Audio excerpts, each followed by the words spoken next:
Welcome back, adventurers. I'm your host, R.R. Slugger, and this is the journey so far. In this video, we're going to take a look back at all of the stops along our journey to the summit of Mount Everest. Starting with our episode on the mountain sleigh and secret of the tomb, I feel that this video gave us a great foundation to build upon, even if the historical context surrounding the sets got a little pleonastic. What can I say? Context is everything when trying to fully appreciate the accomplishments of the Orient expedition. There has truly never been another LEGO theme quite like this one. Anyways, right off the top, I accidentally built my mountain sleigh incorrectly for this video. These red railing pieces should be here. My bad. Otherwise, I think the video really helped introduce a lot of people to the Aero Sledge vehicle concept. It was certainly something I wasn't familiar with prior to making it. The secret of the tomb section of the video features a couple of potential misinterpretations on my part. I think I was a little quick to assume that this was Sam Sinister's flag in the snow here. Yes, it was previously established to be his color for this series, but the other Everest buildings have yellow flags too. I think this is more likely a decorative Tibetan banner adorning the structure, not Sam Sinister marking his territory. Likewise, I originally interpreted this ornamentation to be a sort of bell, similar to the ones seen all over Buddhist temples of the area. While I was being distracted by the beautiful bells, though, I completely missed the ornate finials perched upon the rooftops. These decorations, called gauzers, are a much more likely source of inspiration, in my opinion. Either way, it's honestly rather impressive how true to life these sets really are. When I first began this series back in 2023, I kind of expected to be pointing out many more errors in these sets. However, time and time again, I've been proven wrong, and I couldn't be happier. Ooh, here's a little factual error on my part. In the video, I claimed that 60385 Construction Digger was still on store shelves, and it very well might have been back when I wrote the script. By the time the video was out and published, though, the set had retired. A set released in 2023 had retired by February 2024. Can you believe that? Geez, I'm really starting to show my age, expecting a LEGO set to still be on store shelves 3 or 4 years after its release. But that's how it used to be when the Orient Expedition was new. Like, look at this. If you ordered 7416 Emperor's Ship through this magazine promo, they would also include a 3039 Adventurer's Plane for free. But hang on, that's Harry Kane. The last time we saw him was all the way back in the Amazon, prior to Dino Island even. What's he doing here? Well, you want to guess what year this set was released? 1999. A 4-year-old set was still being offered as a promo in this publication. That's nuts! The promo sets of today have lifespans measured in weeks. My, how things change.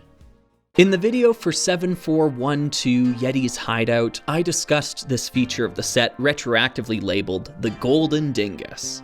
There were multiple theories thrown around as to the etymology of the name, but the most compelling one I saw was in reference to the 1941 film The Maltese Falcon.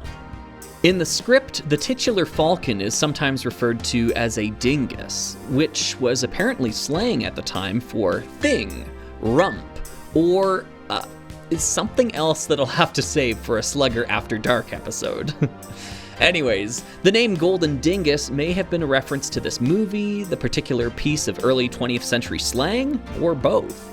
Within the video for 7415 Aero Nomad, I compared the hot air balloon model from the first wave of adventurers to the one found here. One detail I got wrong, though, was how the elastic bands were supposed to be utilized in the former example. Instead of running along the exterior of the underside, they're supposed to be fed through the center, connecting to a Technic axle within. This cleans up the aesthetic quite considerably, making the older build an even more attractive option than it already was. Ultimately, I do think the Aero Nomad is a better all-around hot air balloon, but I was quite surprised with how well the original model held up. These are solid, unique builds, the likes of which we'll probably never see again. I did hear from a couple ballooning experts in the comments who commended me for my research in this video. It's nice to hear I got something right. So often, follow-up videos like this are geared towards correcting mistakes, but in this instance, I get to give myself a pat on the back. I wanted to mention another oddity I noticed while working on this video. See this magazine excerpt?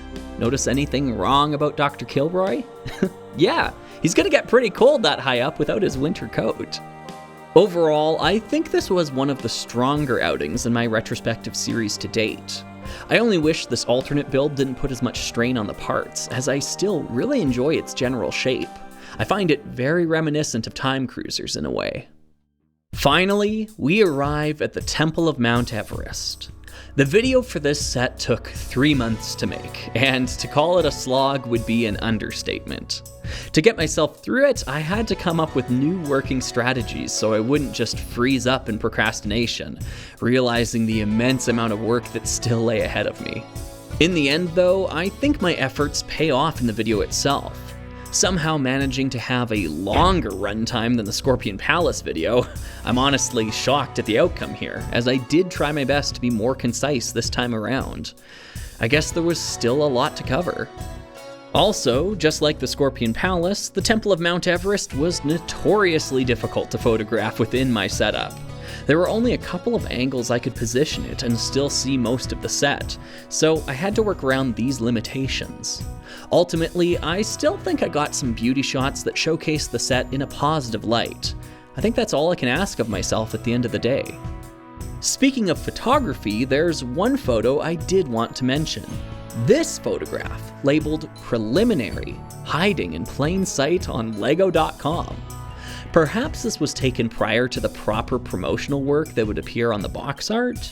Regardless, after examining it, I noticed something peculiar. Do you see the opposite side of the rope bridge? It's supposed to connect to a Technic pin, but you can clearly see the telltale cross of an axle sticking through instead. Is this the pull tab holding the bridge secure in the final retail set? If so, I'm confused as to how it's seemingly sticking through here. There's a rock in the way. Anyways, if you have any ideas as to how this all comes together, let me know. Since we're on the topic of eagle-eyed feats of frivolity, I noticed that Sam is sitting in the wrong seat of his airplane on the board game card. Hopefully he doesn't crash.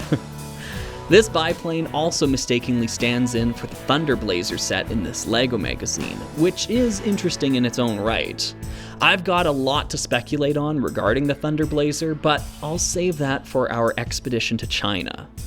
Before we head off though, I wanted to mention 2 additional points that were brought to my attention after releasing this video. Firstly, the axes utilized in the trap here originate from the Fabuland theme, now making their final appearance. Similarly, this is actually the last set within the Orient expedition to feature the skull print that's been popping up throughout. It's not retiring or anything, but there will be no more decorated human remains once we reach China. And that's the journey so far. Everest was a blast, and I really enjoyed learning more about the cultures and practices of the people who called this region home 100 years ago. I hope you took away something valuable from these videos as well. 2025 will see our trek into China, bringing our own little 3-year video series to a close. I'm excited to continue onward, but a little break from the excursion will do me some good. I'll be hard at work making other videos in the meantime. Until we meet again, I've been your host, RR Slugger, and I'll see you next time for another adventure.